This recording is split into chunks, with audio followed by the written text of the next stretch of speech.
लिखिए cost price of 4 things is equal to selling price of 3 things, find percentage profit और loss, find percentage profit और loss. cost price of 4 things that is equal to selling price of 3 things, find percentage profit और loss. ये question है आपके लिए, आप बताइए answer. सब लोगों को मौका दूंगा बनाने के लिए, इसके बाद फिर मैं बताना शुरू कर दूंगा। यहां पर आपने देखा कि cost price of the 4 things is equal to selling price of the 3 things, that means कि we get the profit of the 1 things. अब मुझे बताओ आंसर कितना है आप लोगों का? चलो प्रॉफिट आ गया कितना? 25%। कितना है आंसर? सबका 25% आया कि नहीं आया? आप लोग तो जीनियस हैं। देखिए और कोई आपका कितना है? कितने लोगों का 25% आया? हाथ ऊपर करो। पीसीबी के लोगों का है, बहुत बढ़िया। और आप बाकी लोगों का क्या है भाई? अभी आया ही नहीं। कितना है आपका? नहीं आया, बहुत बढ़िया किया आपने। देखो अरे इसमें क्या था? अच्छा बताओ एक चीज बताओ, परसेंटेज प्रॉफिट कैसे निकालते हो आप लोग? परसेंटेज प्रॉफिट कैसे निकालते हो?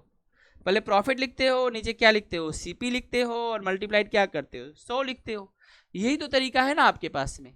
तो प्रॉफिट 1 थिंग्स का हो रहा है, नीचे सीपी लिख दीजिए, मल्टीप्लाइड 100 कर दीजिए। कितना आंसर आएगा? 25%। और जैसे आपने 25% लिखा, ऑप्शन ए में पहला आंसर मिलेगा 25%, और वह होगा गलत। और आप फिर आएंगे मेरे पास, सर बनाया था सही, कहाँ गलती हो गई? एग्जाम से जब निकलते हैं तब तक क्वेश्चन जो है काफी सारे सही रहते हैं, घर तक पहुंचते पहुंचते आधा गायब हो जाते हैं, और टीचर तक पहुंचते पहुंचते खोजना पड़ता कि सही कौन सा है। यही होता है, देख लो। आइए देखते हैं कैसे करेंगे। देखो आप लोग कभी मूवी देखने जाते हैं? बहुत बार गए होंगे। तो आप लोगों को अगर कोई मूवी अच्छी लग जाती है तो आप क्या करते हैं? पैसा वसूल। अब यहाँ पर थिंग्स केस में एक चीज याद रखना, मूवी केस में पैसा वसूल है चाहे नहीं है, थिंग्स के केस में अगर पैसा वसूल करें तो आप सिलेक्शन लेके जाएंगे, और आपने इतना पैसा वसूल कर लिया जिसकी कोई कीमत नहीं है। फीस तो आपने बहुत थोड़ी दी है, फिर आपका पूरा जीवन बदल जाता है, आप एक बहुत बड़ी नौकरी गेट कर लेते हैं, या आगे आपको बहुत उसका लाभ मिलता है। तो यहाँ पर थिंग्स वाले केस में हम पैसा वसूल करेंगे। कैसे पैसा वसूल करेंगे? पहली बात कि हम ये जानते हैं कि जो सीपी होता है, जो कॉस्ट, किसी चीज का जो कॉस्ट प्राइस होता है, वह पैसा होता है जो हमारा लगा हुआ पैसा है, यानी जितना पैसा हमने लगाया उसी को तो हम कॉस्टिंग बोलते हैं। जैसे मान लीजिए आपने एक गाय खरीद के लाए, और मान लीजिए गाय 20,000 की आई, और गाय 5,000 का चारा खा गई। खाएगी, अब तो भूखी तो रहेगी नहीं, खाना पीना है, रखना देखना है। और 2,000 रामू लेके चला गया, क्योंकि रामू को उसका देख रेख करना है, साफ सफाई करना है, खाना खिलाना है। अब गाय पर जो है पैसा लग गया 7,000, खरीदे थे 20,000 का, लेकिन आपकी गाय 24,000 में बिकी। अब 20,000 की चीज 24,000 में बिक रही, तो आपको फायदा है कि नुकसान है? फायदा है। 20,000 में खरीद के लाए थे और 24,000 में बेचे तो फायदा है। और जब 5,000 का जो चारा खा गई वो, और 2,000 जो रामू ले गए वो, तो उसकी कॉस्टिंग कितनी पड़ी? 27,000। तो कैलकुलेशन किस पे करोगे? 20 पे करोगे कि 27 पे करोगे? आपके जेब से पैसा कितना गया? 20 की 27। तो अगर 27,000 गया भाई साहब, और आपको कोई 24,000 गाय दे रहा है, तो आप खुश हो रहे हैं कि 4,000 का फायदा करने वाला है। अब 4,000 का प्रॉफिट है कि लॉस है, पहले तो ये तो बताओ। तो ये समझो, तो यही कॉस्टिंग है। हम नहीं बेचना चाहते हैं, ठीक है, तो नहीं बेचेंगे तो ना तो आपको प्रॉफिट होगा ना तो लॉस होगा। अच्छा अगर 30,000 में बेच देंगे तो अब कितने का प्रॉफिट हुआ? 10,000 का प्रॉफिट हुआ कि 3,000 का प्रॉफिट हुआ? 3,000 का प्रॉफिट हुआ। ठीक है, तो अब समझ में आ गई बात। तो पहली बात, एक बात ध्यान रखना, बिजनेस में जो हम लोग पढ़ते हैं, इसमें हम कई छोटी छोटी चीजों को इग्नोर करके पढ़ते हैं, और एक्चुअली मैथमेटिकल क्वेश्चन में उसकी जरूरत नहीं, तो हम पढ़ाते भी नहीं है। एक किसी भी चीज के पीछे अगर आपका टाइम भी जा रहा है, आपका समय भी जा रहा है, और मान लीजिए आपने खरीदा गाय को और आपका समय उसके पीछे गया, तो वो भी तो आपका लॉस है। लेकिन ये कभी कोई नहीं कैलकुलेट करता। टाइम का लॉस सबसे बड़ा लॉस है, इस बात का ध्यान रखना। समय की वैल्यू को पहचानो, समय ही हीरो बनाएगा आपको। इसलिए टाइम बहुत इंपॉर्टेंट है।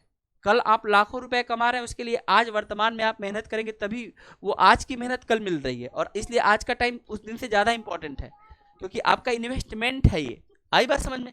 तो अगर हम बात कर रहे हैं कॉस्ट प्राइस की, अगर हम बात करेंगे सीपी की, तो यहां पर सीपी को सोचना पड़ेगा। थिंग्स केस में क्या करना है, हमें पैसा वसूल। हम केवल इस बात का ध्यान रखेंगे कि सीपी और एसपी लिखा गया उस पर नहीं जाएंगे, हम ये देखेंगे जितना पैसा हमारा लगा था उतना पैसा कितनी वस्तुओं ने हमें वसूल करके लौटा दिया। तो देखो खरीदे थे 4, लेकिन हमारा पैसा वसूल कितनी वस्तुओं ने किया, 3 वस्तुओं ने।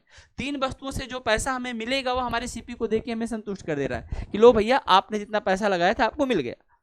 तो अब यहां से 3 वस्तुओं का पैसा ही सीपी है और पैसा तो मुझे पता नहीं है, तो हम इस चीजों को थिंग्स में कैलकुलेट करेंगे। तो जहां पर सीपी लिखेंगे वहां पर 3 लिखेंगे, 4 लिखेंगे। 4 क्यों लिखेंगे, 3 ने पैसा वसूल करवाया ना। 3 या तो 3 वस्तु वो बेच रहा है या 3 वस्तु का पैसा उसको मिल रहा है, वही कह रहा है मेरा पैसा वसूल हो गया। या मतलब मेरे जितनी मेरी कॉस्टिंग थी मेरे को मिल गई, तो कितनी वस्तुओं से उसका पैसा वसूल हुआ। तो नीचे हम अब सीपी की जगह पे 3 लिखेंगे, 4 लिखेंगे। और तुमने क्या किया, और तुम क्या, ज्यादातर लोग ही 4 कर देते हैं और मामला खत्म हो गया। वही एक क्वेश्चन सिलेक्शन दिलवाता है, वही एक क्वेश्चन फिर से एग्जाम की तैयारी करवाता है। तो अब ध्यान देना बेटा, हमारे पास यहाँ पर प्रॉफिट थिंग्स के रूप में होगा और एक वस्तु का फायदा होगा, ये तो सबको पता चल जाएगा। लेकिन ये फायदा कौन करवा रहा है, 3, और मल्टीप्लाइड किससे करेंगे। और 1/3 की वैल्यू अगर आपको डायरेक्ट याद है तो कोई दिक्कत ही नहीं, तो फिर तो परसेंटेज के तरीके से करेंगे। तो बताओ हमारा प्रॉफिट कितना हुआ, 33 1/3%। अब आप नोट कर लीजिए। बताऊं, इस बच्ची ने, दीपा ने एक क्वेश्चन हमसे पूछा कि सर यहाँ इस क्वेश्चन को क्या हम रेशियो फॉर्म में लेके जा सकते हैं। हमने कहा बिल्कुल लेके जाओ। तो हम ये कह सकते हैं 4 of the CP is equal to 3 of the SP, ये कह सकते हैं कि नहीं कह सकते हैं। तो अगर हम एसपी को नीचे लेके आएंगे तो सीपी अपान क्या हो गया, एसपी हो गया। और यहाँ से इसकी वैल्यू क्या मिल गई, 3/4। तो सीपी रेशियो एसपी की वैल्यू हम बता सकते हैं कि नहीं बता सकते हैं, 3/4, जो आप पूछ रहे हैं। आप ये करें सर क्या इसकी कीमत तक हम लोग जा सकते हैं, बिल्कुल जा सकते हैं। लेकिन अब रेशियो में आपने दोनों बातें बोल दी, एक रेशियो की तो वैल्यू आपको बतानी पड़ेगी या प्रॉफिट आपको बताना पड़ेगा। तो या तो प्रॉफिट बताएंगे तो 1 रेशियो की वैल्यू बता देंगे, या सीपी बताएंगे तो 3 रेशियो की वैल्यू बताएंगे, या अगर एसपी बताएंगे तो 4 रेशियो की वैल्यू बताएंगे। हम क्वेश्चन को यहाँ से भी बना सकते थे। अब हम कह सकते हैं कि अगर इस मामले में, यह आपका सेकेंड मेथड हो जाएगा, इस मामले में अगर हम 3 की चीज 4 में बेच रहे हैं तो हम 1 का प्रॉफिट कमा रहे हैं, कितने पे कमा रहे हैं, 3 पे। और परसेंटेज निकालने के लिए किससे मल्टीप्लाइड करेंगे, 100 से। कितना हमारे पास आ जाएगा, 33 1/3%। तो ये भी आप नोट करिए, सेकेंड मेथड भी आप नोट करेंगे। समझ में आ गई बात। प्रॉफिट 1 का हुआ, कितने पे हुआ, 3 पे। 3 पे समझ में आया क्यों हुआ, क्योंकि पैसा वसूल हमें कौन करवा रही है, 3 वस्तुओं की कीमत से हमारा जितना भी इन्वेस्टमेंट है वो लौट के आ जा रहा है, ऐसा क्वेश्चन में दिया गया था। तो हम आराम से इसको कैलकुलेट कर सकते हैं। एक क्वेश्चन मैं आपके लिए दे रहा हूं, आप लोग करिए और करके बताइए, ठीक है। यहां पर मैं 5 थिंग्स लिख दे रहा हूं और यहां पे मैं 4 थिंग्स लिख दे रहा हूं, सेम है। इसमें प्रॉफिट आया था 33 1/3% का। अब इसमें आप देखिए कि प्रॉफिट आएगा कि लॉस आएगा। कर लीजिए, आपके लिए क्वेश्चन है, सब लोग बना सकते हैं इसको।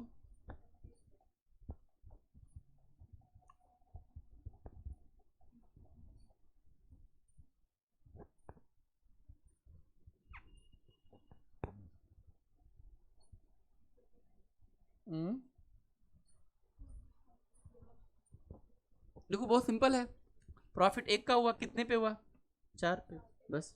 1/4 की वैल्यू तो आपको पता ही है, 25%, बस बिना पेन चलाए आप कर सकते हैं सर। समझ में आया, 1 का फायदा कितने पे, 4 पे, हो गया 1/4। चलो तो अगला क्वेश्चन करो, अगला करो।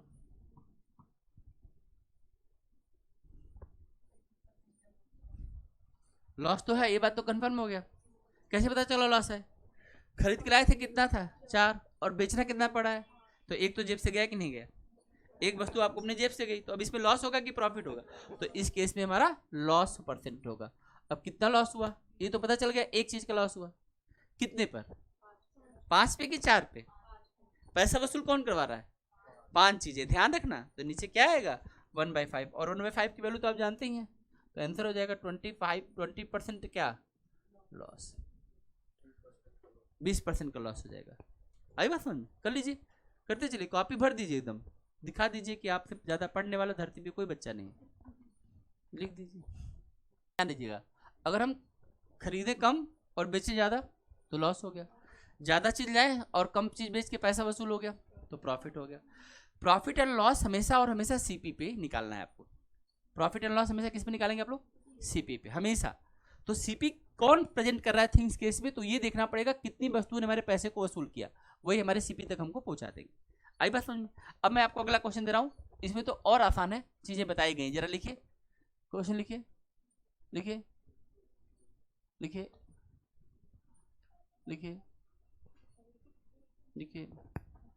On selling 36 orange, on selling 36 orange, on selling 36 orange, 36 संतरे बेचने पर, on selling 36 orange, gate A profit of, gate A profit of, gate A profit of selling price of, gate A profit of selling price of 4 orange, gate A profit of selling price of 4 orange. Find percentage profit, find percentage profit. 36 संतरे बेचने पर 4 संतरे के विक्रय मूल्य के बराबर लाभ होता है, लाभ प्रतिशत ज्ञात। आंसर आ गया होगा, कितना आंसर है? आंसर बोलो भाई, कर क्या रहे हैं आप लोग? सर आप ऑप्शन दे दो, नहीं पता है कि गलत हो गया तो फिर, अरे गलत हो गया तो क्या हो गया, गलत होगा तभी तो सही होगा। चलो बताइए बताइए, कितना आंसर है आपका? 12.5%। बोलिए कितना आया? आया ही नहीं, कितना आया? अभी इसमें दिक्कत क्या थी? साफ साफ तो कह रहा है प्रॉफिट होगा, इसमें तो आपको और आसान है, इसमें पहले से पता है कि इसमें प्रॉफिट होने वाला है, पहले से मैं पता है कि इसमें प्रॉफिट होने वाला है।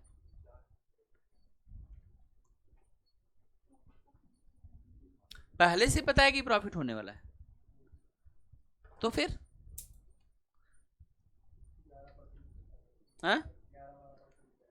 देखिए कैसे पता चलेगा? कितना ऑरेंज उसने बेचा था? 36 ऑरेंज, और 36 ऑरेंज बेच के क्या कर रहा है कि 4 ऑरेंज का क्या हो गया? प्रॉफिट हो गया। यही क्वेश्चन है ना। अगर कोई ये कहता है कि अगर मैंने 36 बेची है और मेरा प्रॉफिट इसमें से 4 ऑरेंज का जो पैसा वो मेरे जेब में गया, तो कोई बात नहीं है। अब सुन लीजिए, तो अगर मान लीजिए हम कहते हैं कि कोई 36 ऑरेंज बेचता है और 36 ऑरेंज बेचने के बाद ये कहता है कि मुझे 4 ऑरेंज का फायदा हुआ है, तो उसका पैसा वसूल कहाँ पर हुआ होगा? 36 में से 4 का तो उसके जेब में पैसा जा रहा है, तो पैसा वसूल कहाँ हुआ होगा? इसीलिए मैं थिंग्स के केस में कहता हूँ कि पैसा वसूल का ध्यान रखो। तो पैसा वसूल कितने ऑरेंज पे हो गया होगा? 32 ऑरेंज से जो पैसा आएगा वो उसके कॉस्टिंग को तय करेगा। अगर 32 ऑरेंज की हम बात करें तो 32 ऑरेंज, तो देखो बेचा 36 है, फायदा 4 का मिला है, और पैसा वसूल कितने पर हो जाएगा? उसकी रिकवरी कितने पे हो जाएगी? 32 ऑरेंज। यानी 32 ऑरेंज से जो पैसा आ रहा है वो उसके सीपी को प्रेजेंट कर रहा है।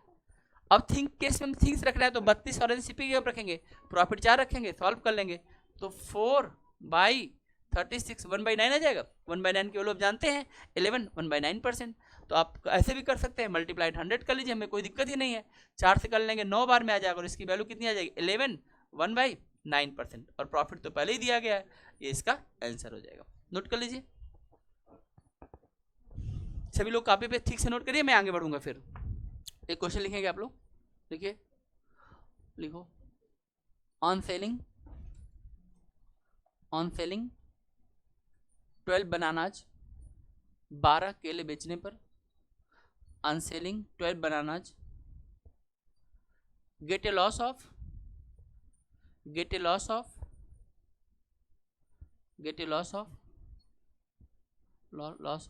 selling price of 3 bananas, get a loss of selling price of 3 bananas, find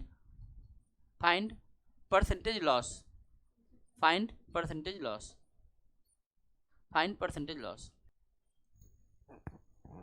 देखते हैं सर। और किसी का कोई आंसर? कितना है आपका? 25%। कितना है? बहुत बढ़िया, आप लोग एकदम हमारा नाम रोशन कर देंगे भैया। क्या करें आप लोगों का? देखो अभी बताया कितना उसने बनाना बेचा? 12 बनाना बेचा, और 12 बनाना बेचने के बाद कह रहा है कि मुझे लॉस हो गया। कितने का लॉस हुआ है? 3 का लॉस हुआ है। इसका मतलब 3 का लॉस हुआ है, तो इसमें लॉस तो हमें पता चल गया, क्योंकि जब जैसे तुम लॉस परसेंट कंसिडर करोगे तो लॉस की जगह पे 3 थिंग्स लिख दो, ठीक है ना। अब नीचे क्या लिखना है यही कंसीडर करना है जिससे हमारा पैसा वसूल हो। क्या 12 चीजें हमारे पैसे को लौटाई हैं? नहीं, क्योंकि 12 चीजों का पैसा जो आ रहा है हमें 3 चीजों के लॉस पे पहुंचा रहा है। तो 15 वस्तु का अगर हमें कोई पैसा 3 वस्तु का कोई और पैसा दे दे तो हमारा पैसा वसूल हो जाएगा। समझो इस चीज को। 12 पे तो हम लॉस में चल रहे हैं, तो पैसा वसूल करने के लिए हमें कितना वस्तु का पैसा और चाहिए? 3। यानी जो 15 वस्तुओं से जितनी पैसा जनरेट हो रहा होगा वह वैल्यू किसको प्रेजेंट हुआ? सीपी को। तो हमेशा इसलिए मैं कह रहा हूं कि पैसा वसूल करो, कि पैसा वसूल कहां पे हो रहा है? वस्तु केस में। तो पैसा वसूल 12 के बस की बात नहीं है, 12 पे तो लॉस है, तो पैसा वसूल कहां पे होगा? अब आंसर बदल गया होगा तुम्हारा ये से। अब देखो मल्टीप्लाइड 100 करो, इसकी वैल्यू 1/5 आएगी। दुनिया के हर व्यक्ति को पता है कि 1/5 की वैल्यू कितनी होती है, कितनी परसेंट होती है? 20%। ऑप्शन ए पहला ऑप्शन 25% रहेगा। और तुम करोगे उधर होगा गलत, इधर आओगे फिर मैं बताऊंगा बेटा 20%। नोट करो। पूरे टॉपिक में मेरा अब तक अनुभव रहा है किसी बच्चे ने आज तक ये गलती नहीं करेगा कि प्रॉफिट हो कितने का है, प्रॉफिट हो रहा है या लॉस हो रहा है, ये पता चल जाता है। या तो क्वेश्चन में खुद बता देगा या क्वेश्चन को देख के समझाती है। बस वस्तु केस में ये देखना कि कितनी वस्तुओं ने हमारे पैसे को वसूल करवाया। जैसे मान लीजिए मैं यही कहता है कि 12 वस्तुएं बेचने पर 3 वस्तुओं के विक्रय मूल्य के बराबर हमारा प्रॉफिट हो रहा है। तो 12 पे अगर 3 का प्रॉफिट हो रहा है, अगर 12 पे 3 का प्रॉफिट हो रहा है तो इसका मतलब पैसा वसूल कहां पर हो गया? पैसा कहां पर हो गया? 9 पर हो गया। पैसा वसूल कहां पर हो गया? 9 पर। तो नीचे हम क्या करेंगे फिर? 9 रखेंगे। हाँ 36 नहीं रखा था, 32। देखो कॉपी चेक करो अपना। पिछला क्वेश्चन क्या था? पिछला क्वेश्चन क्या था बताओ? यही था ना, 36 ऑरेंज बेचने पर 4 ऑरेंज के विक्रय मूल्य के बराबर प्रॉफिट हुआ है। तो परसेंटेज प्रॉफिट निकाले होगे तो 4/32 और मल्टीप्लाइड 100।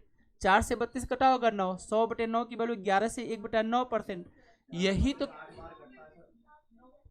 अच्छा 32 लिखे होंगे, कटा गलत दिए होंगे।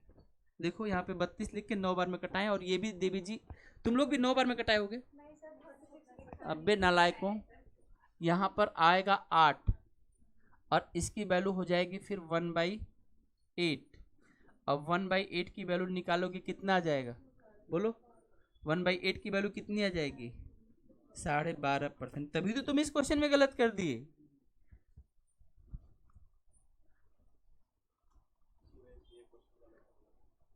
पिछले वाले क्वेश्चन में हमने नीचे 32 लिखा था कि 36 लिखा था? 36 लिख दिया था, तभी तो गलती हो गया। सुधारो, हमेशा ध्यान रखना। जब कह तो रहे थे कि पैसा वसूल पैसा वसूल, बोले नहीं कि पैसा वसूल कितने पे होगा, फिर बोला 32 पे होगा। ठीक कर लो। 4 अपने जेब में चला गया, वही तो हमारा प्रॉफिट हो गया। इसमें तो कोई प्रॉब्लम आपको नहीं होना चाहिए। यहां तक बात ठीक है? तब बात को हम आगे बढ़ाएंगे। ठीक है, बढ़ाएंगे। ठीक है, चलिए। तो थिंग्स का एक और केस है, मैं आपको समझा रहा हूं, जरा समझिएगा। थिंग्स के इस केस में एक दुकानदार होगा जो डिसऑनेस्ट दुकानदार है। डिसऑनेस्ट का मतलब होता है बेईमान दुकानदार। आइए इस बात को हम लोग समझते हैं। डिसऑनेस्ट का मतलब होता है बेईमान दुकानदार। ठीक। और अगर हम इस बात को ऐसे देखें, ठीक, देखिए ध्यान से, जैसे 1 किलोग्राम में कितना ग्राम होता है? 1 किलोग्राम में कितना ग्राम होता है? 1000 ग्राम। अगर हमारे पास 1000 ग्राम है और कोई तौलने के दौरान अगर मान लीजिए कि 200 ग्राम कम तौले, तो कितना हमें देगा? 800 ग्राम देगा। अब इसमें उसको फायदा मिलेगा कि नहीं मिलेगा? 200 ग्राम का फायदा मिलेगा। तो यहां पर वो क्या करता है? चीजों को कम तौलता है और प्रॉफिट कमा लेता है। आप लोग क्वेश्चन लिखिएगा। देखिए, ए डिसऑनेस्ट शॉपकीपर, डिसऑनेस्ट शॉपकीपर, ए डिसऑनेस्ट शॉपकीपर, एक बेईमान दुकानदार, ए dishonest shopkeeper, A dishonest shopkeeper sold his goods on cost price, sold his goods on cost price. A dishonest shopkeeper sold his goods on cost price, but wait, wait का मतलब भार, but wait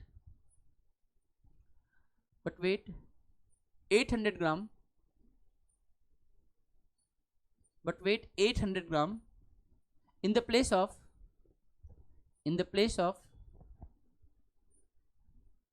in the place of 1 kg, in the place of 1 kg, find its percentage profit, find its percentage profit, find its percentage profit. 20% 20% नहीं होगा, तो दूसरा answer कौन सा बनता है 25%, तो 25% सही हो गया। लेकिन 25% क्यों होगा, ये सोचने वाली बात है। देखो इतनी मोटी मोटी बात तो सबके समझ में आ रही होगी कि अगर यहाँ पर चीज 800 ग्राम की है और हम 1000 ग्राम की जगह पर अगर हम 800 ग्राम दे रहे हैं तो हमारे पास 200 का फायदा हो रहा है। मैंने यही बात शुरू में कहा कि प्रॉफिट एंड लॉस में तो पता ही चली जाता है कि प्रॉफिट हो रहा है। तो प्रॉफिट यहाँ पर थिंग्स के रूप में चीज है, किसके रूप में, वस्तुओं के रूप में। वस्तुओं में सबसे इंपॉर्टेंट बात ये होती है कि हम जब देखते हैं कि सीपी रखने की बात करते हैं तो तुम सीपी के साथ एक वर्ड जोड़ लो कि वस्तुओं कैसे, तो पैसा वसूल। तो उसका पैसा वसूल जितना पैसा उसका लगा था वो उसको 1000 ग्राम चीज दे रही है कि 800 ग्राम दे रही है, वह कितने चीज के बदले पैसा पूरा ले ले रहा है, 800 ग्राम दिया और अपना जितना पैसा लगा था ले लिया। तो पैसा वसूल उसका कितने ग्राम पे हुआ, बस एक वर्ड याद करोगे कहीं दिक्कत ही नहीं आई। आप अपना पैसा कवर किससे किए, तो 800 ग्राम से किए, यानी 800 ग्राम की वैल्यू आपके कॉस्टिंग के बराबर है। तो जहां कॉस्टिंग रख रहे हैं वहां पर हम 800 ग्राम रखेंगे, आई बात समझ में। तो हम यहाँ पर कितना रखेंगे 800 ग्राम रखेंगे, और जैसे हम यहाँ पर 800 ग्राम रखेंगे फिर मल्टीप्लाइड किससे करेंगे 100 से, और इसकी वैल्यू 1/4 आ जाएगी। आप लोग जानते हैं 1/4 की वैल्यू 25% होती है, या 100 से मल्टीप्लाइड करके भी आप कर सकते हैं, आई बात समझ में। चलिए अब नोट करिए ठीक से इसको, 800 ग्राम पे 800 ग्राम ही हमें पैसे तक हमारे पहुंचाएगा, इसलिए हमेशा सीपी यहाँ पर 800 ग्राम। और थिंग्स केस में बस यही ध्यान ही रखना है, एक ही बात ध्यान रखना है, कितनी वस्तु आप कल भी पूछेंगे तो मैं यही बताऊंगा, अब 10 दिन बाद भी पूछेंगे तो यही बताऊंगा कि पैसा वसूल किसने किया। चीज आपने खरीद ली, पैसा लग गया, अब वो पैसा, क्योंकि अब पैसा तो पता नहीं चला कितना लगा, तो हम जब पैसा बेच रहे होंगे तब हम पता कर ले कितनी वस्तु ने हमारा पैसा हम तक पहुंचा दिया, वही वस्तु नीचे सीपी में यूज होता है। और हम लोग क्या करते हैं 1000 कर देंगे, जैसी गलती आपने की थी वही बेसिक गलती होगी। एग्जामिनर भी तो जानता है कि आप क्या गलती कर सकते, इसलिए पहला आंसर लगा के रखेगा आपको खुश करने के लिए कि चलो बेटा तुम्हारा तो बन गया, अब अगले क्वेश्चन पे चलो, आई बात समझ में। ऐसे 4 गलती आपने की, आप एग्जाम से बाहर निकल गए वहीं पे। चलिए अगला क्वेश्चन लिखिए, नेक्स्ट क्वेश्चन लिखिए। देखिए ए shopkeeper mark on his goods, A shopkeeper mark on his goods 20% more, 20% more, and weight 900 gram, and weight 900 gram in the place of 1 kg, and weight 900 gram in the place of 1 kg, find his percentage gain, find is percentage gain, उसका लाभ प्रतिशत आपको ज्ञात करना है, ठीक है। मैं आपको बता दूं, पहली बात आप समझ लीजिएगा और थोड़ा सा 1 मिनट समझ के तभी बनाइए, गलत बनाने से चाहिए कि हम लोग सही बना लेते हैं। देखो जब थिंग्स का केस चलेगा ना, तो पहली बात कि सारी चीजों को थिंग्स में देखो। 1 किलोग्राम में कितना ग्राम होता है 1000 ग्राम। मार्क करने का मतलब क्या है, किसी चीज पे लिख दिया बढ़ा के पैसा। मार्क करने का मतलब क्या है कि वो आपसे कितना पैसा मांगेगा, ज्यादा ही पैसा मांगेगा। कितना ज्यादा मांगना चाहता है 20%, तो 20% अगर मैं 1000 ग्राम का 20% लूंगा तो 200 ग्राम का ज्यादा पैसा मांग रहा है, यानी वो पैसा आपसे मांग रहा है 1200 ग्राम का। पहले ये बात आप समझ लो तब हम बात को आगे चलेंगे। हम पूरी चीज को थिंग्स में बदल देंगे। 1 किलो चीज है लेकिन पैसा मांग रहा है 220% ज्यादा मांग रहा है, यानी वो बेईमान है, वो 1200 ग्राम का पैसा मांग रहा है, तो इसके अंदर ऑनेस्टी नाम की कोई चीज नहीं है, आई बात समझ में। अब हम यहाँ पर क्या करने वाले हैं, हम यहाँ पर क्या करेंगे, हम इस चीज को थिंग्स में लेके चले गए, लेकिन दूसरी बात क्या थी, वो कम तौल भी रहा है, लेस वेट कर रहा है। अगर लेस वेट कर रहा है तो वो भी तो उसका फायदा हुआ। दो तरह से दोहरी मार है, कीमत बढ़ा के और चीज को कम तौल करके। अब कितना कम तोला है, कितना कम तोला है 100 ग्राम कम, तो चीज कितना दे रहा है 900 ग्राम। देखो दे ये रहा है और पैसा किसका मांग रहा है। अब समझ में आया कि डिसऑनेस्ट क्यों है। आपको मैं बताऊं, अगर आप कभी दुकान पे जाएंगे, जो ये वेंडर होते हैं, घूमते हुए वेंडर होते हैं, वो क्या करते हैं जानते हैं, वो या तो पत्थर का रखते हैं बाट बना के, वो 500 ग्राम की जगह पे 450 ग्राम ही होगा, या कई बार चुम्बक लगा देते हैं। क्या रखेंगे, चुंबक। हाँ 2 किलो तोलेंगे, उसी में 100 ग्राम का चुंबक 200 ग्राम का लगा देंगे, वही नीचे रहेगा, आप तो कांटा ही देखते हैं ना, आप चुम्बक तो देखते नहीं है। मुझे नहीं लगता कि आज तक खरीदते समय कोई जाके उसका चुम्बक चेक करता है, किधर चुम्बक है, कभी चेक ही नहीं किए होंगे। अच्छा तौल दिया, अच्छा एक बार आपने कोई सामान खरीद लिया तो 99% क्या मैं हूँ 100% दावे के साथ कह सकता हूँ कि आप में से कोई बच्चा उस चीज को घर पे जाके नहीं तोला होगा या दूसरे दुकान से नहीं तोलाया होगा। आपने सामान खरीदा और सीधा आप घर पे पहुंच गए और ये लो सामान। आई बात समझ में? कभी किया ही नहीं आपने, जबकि आपको रेंडमली क्या करना चाहिए, महीने में एक बार तौल के देख लेना चाहिए। हम लोग क्या करते हैं, बिलीव कर लेते हैं, बिलीव कर लिए कि हाँ ये बोल रहे हैं ना भाई साहब तो ये ठीक ही बोल रहे होगे। अब वो भाई साहब कैसे हैं, डिसऑनेस्ट, और डिसऑनेस्ट में क्या करेंगे, ज्यादा पैसा लेंगे और चीज क्या करेंगे, कम देंगे। आई बात समझ में? कैसे हमें पता चला? अब हम पता करेंगे उनका प्रॉफिट। तो एक बात बताओ, 900 ग्राम अगर कोई आपसे पैसा लेता है और 900 ग्राम आपको वस्तु कोई देता है और पैसा 1200 ग्राम लेता है तो कितना कमा गया, 300 ग्राम। और कितने पे कमाएगा, अब जरा सोचो, कितने, 1200 पे, 1000 पे कि 900 पे, 900 पे। अब परसेंटेज निकालने के लिए किससे मल्टीप्लाइड करोगे तुम, 100 से। सॉल्व करने के बाद इसकी वैल्यू कितनी आएगी, 33 1/3%। प्रॉफिट की लॉस, प्रॉफिट। किसका प्रॉफिट, दुकानदार का कि तुम्हारा, हाँ दुकानदार का। चलो नोट करो। तो हम लोग बात को आगे बढ़ाते हैं। हमने यहाँ तक ये समझ लिया कि अगर वह चीजों पर कीमत बढ़ाएगा, बढ़ा इसलिए रहा क्योंकि ज्यादा पैसा लेगा, और कम तौलेगा तो ये पूरा उसका लाभ हो जाएगा। या हम चीज़ों को थिंग्स में कन्वर्ट कर देंगे और थिंग्स में कन्वर्ट करने के बाद हम ये कहेंगे कि यहाँ पर उसको कितना फ़ायदा हो रहा है, कितना फ़ायदा हुआ, उसको फ़ायदा हुआ 300 ग्राम का। कितने में फ़ायदा हुआ, 900 ग्राम पे। और परसेंटेज के लिए क्या कर लेंगे, 100 से मल्टीप्लाइड। या अगर हमें डायरेक्ट 1/3 की वैल्यू पता है तो 100 से मल्टीप्लाइड भी क्यों करना, 100 से मल्टीप्लाइड तो तभी करना है जब हम फ्रैक्शन की वैल्यू ना पता हो। और आपने पहले ही क्लास में परसेंटेज से फ्रैक्शन की वैल्यू तो याद कर रखी है, तो आपके लिए रूल काम ही नहीं करेगा। फिर आप देखते वैल्यू को सीधा 1/3 33 1/3% आप बता देंगे। अब हम बात को और आगे ले चलते हैं और अगला केस आपको समझाते हैं, अगर यहाँ तक आपको समझ में आ गया होगा तब। इस पूरे टॉपिक में जब आप आगे बढ़ते हैं तो थिंग्स के बाद एक ही क्वेश्चन बचता है जो बहुत इंपॉर्टेंट है और जो हमें समझना चाहिए, और जिसको हम लोग बोलेंगे एमआरपी। क्या बोलेंगे, एमआरपी कॉन्सेप्ट। एमआरपी क्या होता है, maximum retail price, MRP concept. ठीक, एमआरपी की जरूरत क्या है, ठीक, इस बात को समझना पड़ेगा। कोई वस्तु बनाई गई बेचने के लिए और बेच के हम सीधा सा फायदा कमा सकते हैं, ठीक है। बता दें सामने वाले को, यार देखो मैं इसमें 10% कमा रहा हूँ, 10% मेरा फायदा है, इस चीज इतने की मिली है, मेरा समय मैं यहाँ से ला रहा हूँ, ये सारी चीजें दिस एंड दैट है, ठीक। लेकिन अगर मान लीजिए आपको पता चल जाए कि भाई ये पेन 5 रुपए की है, तो बायर का नेचर ये कि अगर पता चल गया कि ये चीज 5 की है तो आप खरीदेंगे 4 में। बड़ी समस्या है, बहुत बड़ी समस्या है।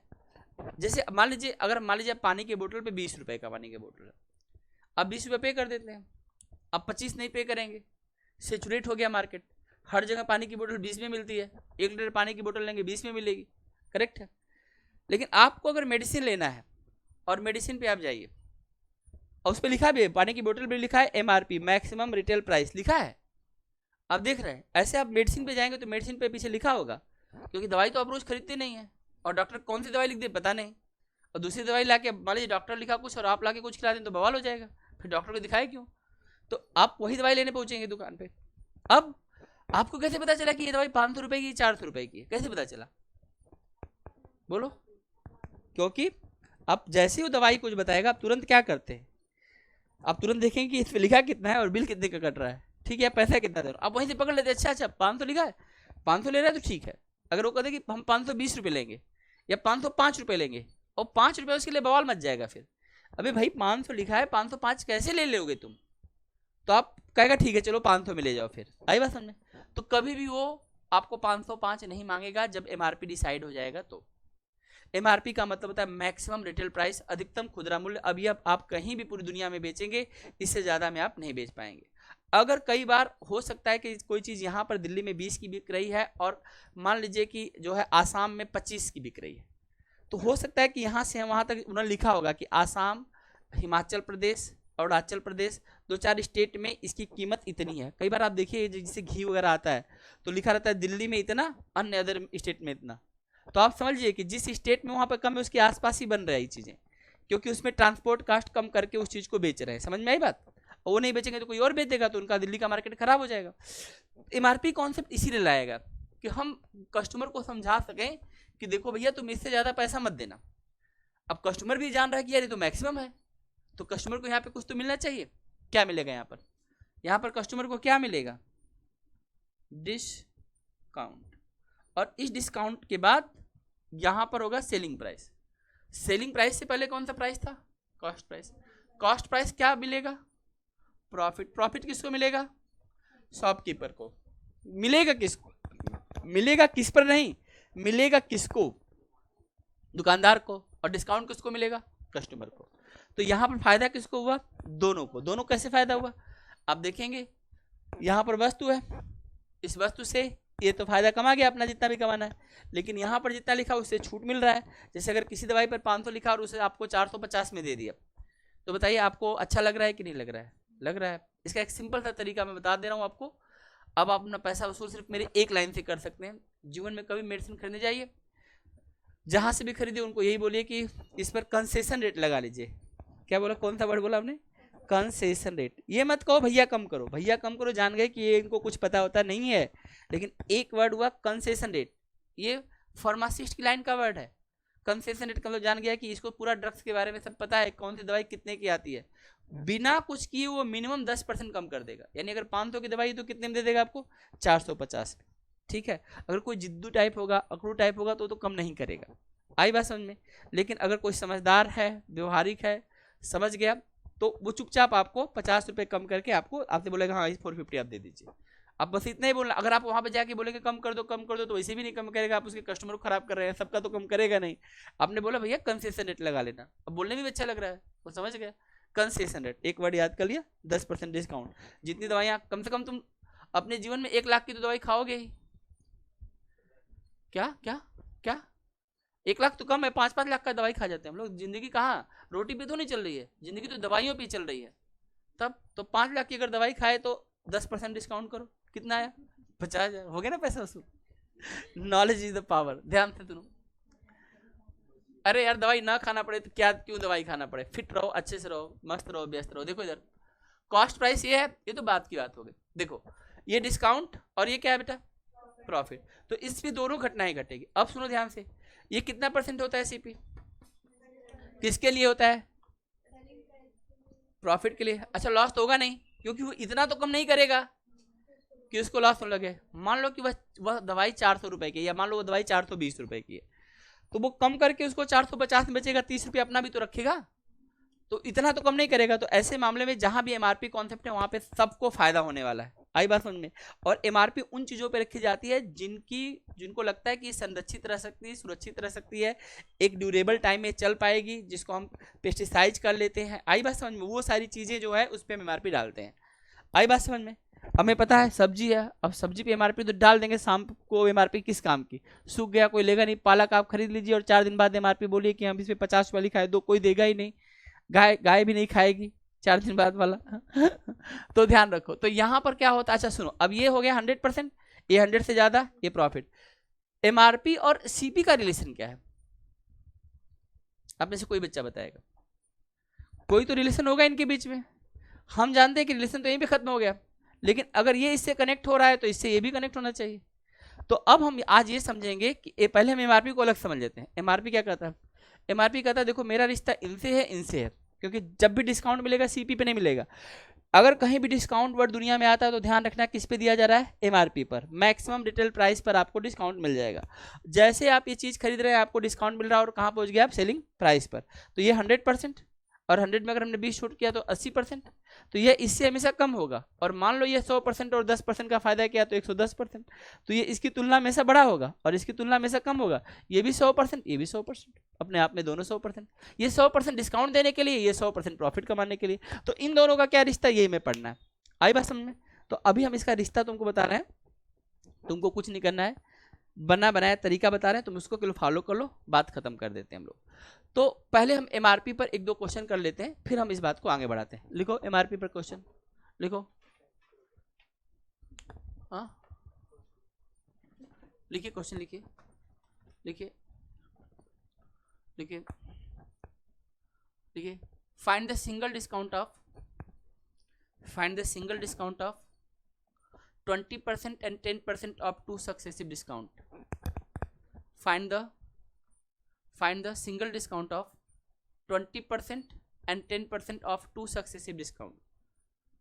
Find the single discount of 20% and 10% of two single discount. 20% और 10% के दो क्रमिक छूट है, इनका सिंगल छूट ज्ञात करना है, इनका एकल छूट ज्ञात करना है। कौन बताएगा आप में से बच्चा? 28।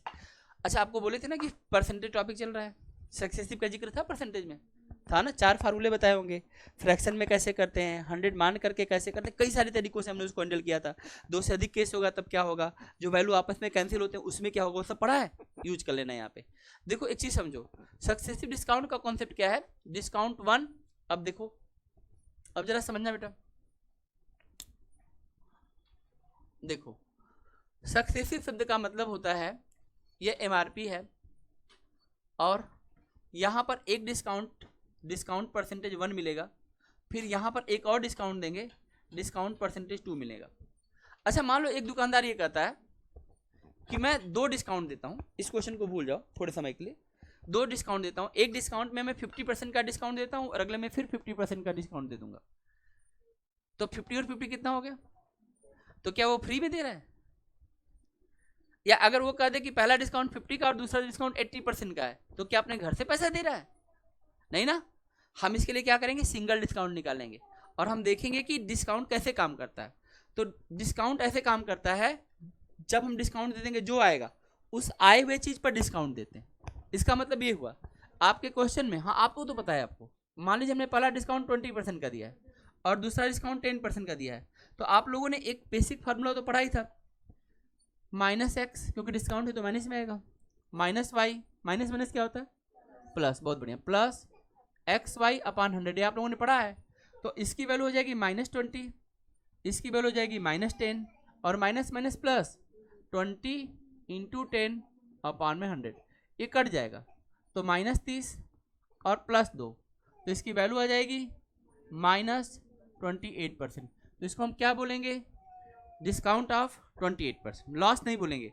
ये डिस्काउंट शब्द के लिए हमने माइनस यूज किया है, तो हमारा आंसर, वो माइनस मत बोलना, आप माइनस चिन्ह केवल एक सिंबल है, इसका आंसर हो गया है डिस्काउंट ऑफ 28%। कर लो, जल्दी करो, इसको लिखो डिस्काउंट ऑफ 28%, डिस्काउंट ऑफ 28%। ठीक है, तो फिर हम लोग बाकी बात को अगली क्लास में करते हैं। आज के लिए इतना ही, ठीक है, थैंक यू सो मच।